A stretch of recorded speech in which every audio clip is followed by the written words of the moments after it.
к нам уже присоединился Мухиддин Кабири, таджикистанский политический деятель и оппозиционер. Добрый вечер. Добрый день, добрый вечер. Здравствуйте.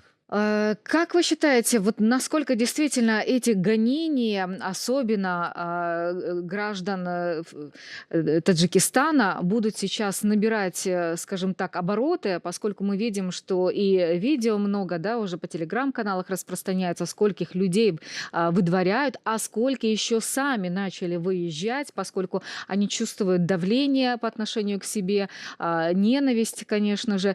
Вот. И как вы считаете, насколько сама себе Россия ухудшает экономическое положение, поскольку мы помним, как и сам Путин говорил о том, что тут 2 миллиона не хватает рабочих рук, а по другим подсчетам действительно экономистов там и около 12 миллионов нехватка рабочей силы. Вот такой аспект. Как вы видите, что на сегодняшний день происходит на самом деле? Во-первых, если исходить из того, что в России более 2 миллионов таджикских мигрантов, часть из них уже получила российское гражданство, имеет двойное гражданство, и депортация, я думаю, что оно будет касаться не более 20-30% от общей массы. Для российской экономики, я не думаю, что это огромная потеря. По крайней мере, ее можно заменить представителем других диаспор. Но для Таджикистана, для таджикской власти это довольно будет ощутимо, потому что нехватка рабочих мест, наличие многих других социально-экономических проблем и возвращение мигрантов, оно будет создавать дополнительные проблемы. Но дело в том, что таджикские мигранты раньше с ними не церемонились, российские милиционеры, и это была и есть сейчас самая незащищенная группа среди всех диаспор в России. Ни разу еще не было, что таджикские власти каким-то образом защищали права таджикских мигрантов. И сейчас та операция, которая сейчас называется «Антимигрант», это уже само название очень оскорбительное. Раньше такие операции назывались или антитеррор, или нелегал, или как-то по-другому. Но здесь даже речь не идет, что операция проводится против нелегальных мигрантов. Оно вообще называется антимигрант. То есть под категорию нежелательных или подозреваемых попадают в основном все мигранты, но в основном таджики. На фоне последних событий, где якобы таджики участвовали в этом теракте, давление на таджиков будет расти, потому что российская власть будет еще дальше закручивать гайки, тем самым они хотят успокоить своего электората, который в основном, я имею в виду электорат нынешних российских властей, в основном состоят из людей, которые склонны к различным ксенофобским взглядам. И это в основном ультраправый или националистически настроенный электорат. Для того, чтобы их успокоить, и особенно после выборов, после теракта, они должны все этот негатив направить на конкретные группы. В данном моменте таджики как раз являются той группой беззащитной, тем более на фоне этих терактов, где якобы таджики участвовали. Теперь на них можно будет выбросить этот пар. Я боюсь, что без вмешательства таджикского правительства и международных организаций менять ситуацию не удастся. Кстати, я сегодня, как лидер Национального альянса Таджикистана, это коалиция оппозиционных партий, я обратился к ООН и другим международным организациям для того, чтобы выработать механизмы для правовой и политической защиты таджикских мигрантов в России.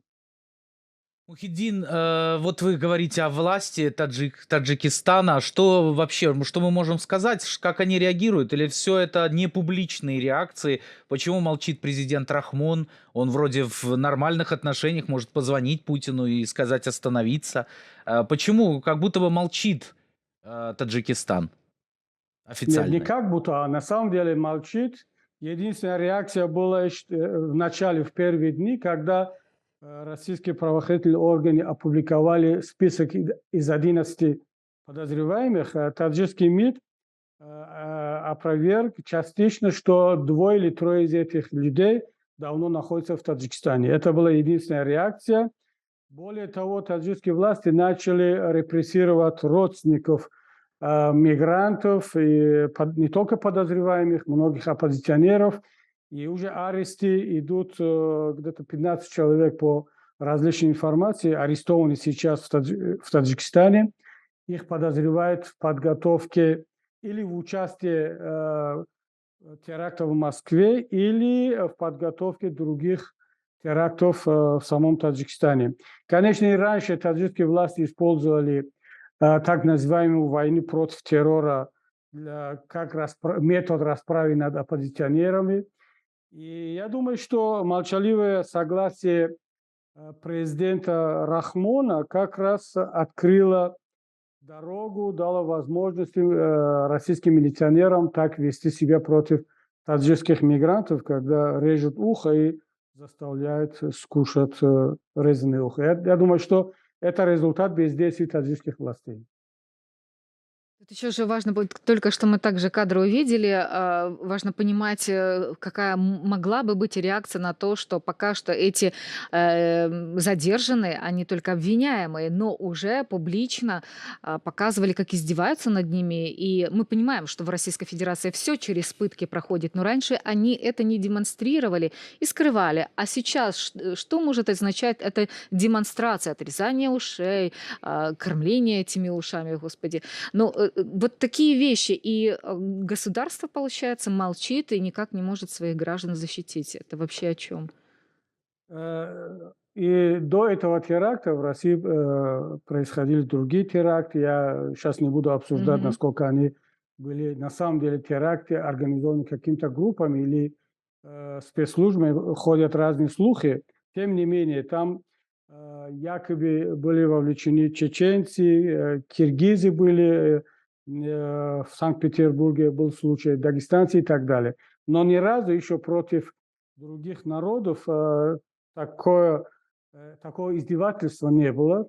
Я думаю, что это не только демонстрация силы, это еще демонстрация того, что они не считают таджикских мигрантов за людьми, и они понимают, что таджикское правительство не будет защищать, не будет реагировать, поэтому они нашли самую незащищенную группу для того, чтобы показать, демонстрировать и силу, и гнев. И это сигнал также другим мигрантам, другим диаспорам, что не будут церемониться, и кого захотят, как захотят, так и поступают. Поэтому я думаю, что это результат нескольких факторов. Это не только отсутствие каких-то правовых механизмов или правовой культуры сейчас в России, но и также результат бездействия таджикских властей. Поэтому я очень, пользуясь случаем, я хочу поблагодарить всех, кто встали на защиту таджикских мигрантов. Это представители различных диаспор, народов, почти представители всех центральноазиатских государств встали на защиту таджикских мигрантов, в том числе и украинцы, показывают эти кадры постоянно. И также среди русского народа немало людей, которые сегодня призывают к защите таджикских мигрантов, которые не причастны к этим терактам.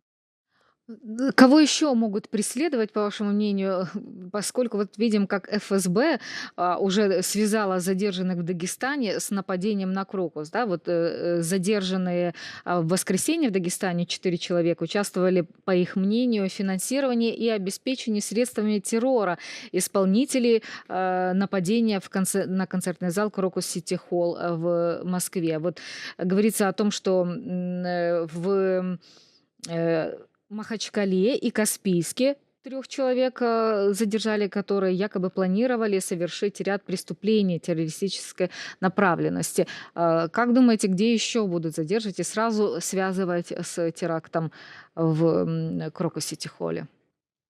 Есть попытка расширить участие сторон, которые якобы были как-то замешаны в этом теракте. Это не только регионы России, это не только представители национальных меньшинств, как Дагестан, Ингушетия. Первоначальная версия была как раз Ингушетия. и чеченцы, и мигранты Центральной Азии, мы увидим, что речь идет, то есть версии участия украинцев и западных спецслужб для того, чтобы показать россиянам, что против России идет война, террор, и чуть ли не весь свет, весь мир не объединились против России.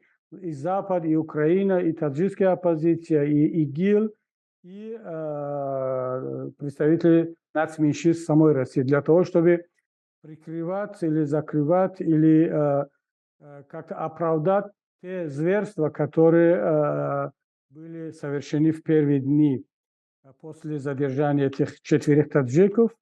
И таким образом они хотят показать, что российские правоохранительные органы не ведут войну или кампанию против 4 подозреваемых, а речь идет о целенаправленной кампании, террористической атаки, которые запланированы где-то в недрах спецслужб Запада с участием Украины, с участием международных террористических организаций. Мухиддин, у нас буквально 2 минуты остается. Я просто, понимаете, у людей память короткая. Помните, 2004 год, Хуршеда Султонова, девочка таджикская, 8 лет, зверское убийство в Питере. В 2007 году таджикский студент убит неонацистами российскими. Видео было распространено в интернете. Сейчас, когда ты смотришь эти зверства, да, люди обвиняются, но суд, как коллега сказала, не вынес еще решение, а уже 10-го гражданина Таджикистана они задерживают. Коротко, Мухиддин, что вы посоветуете гражданам Таджикистана, которые находятся еще в России, этническим таджикам, которые, может, имеют российское гражданство, что сейчас лучше делать?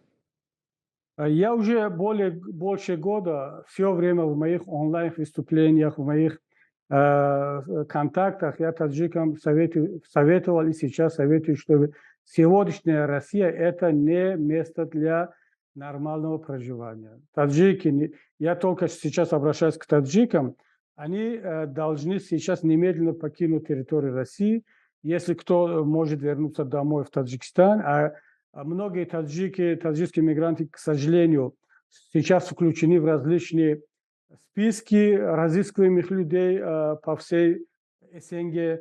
Они могут покидать территорию СНГ в более подходящие государства, стороны.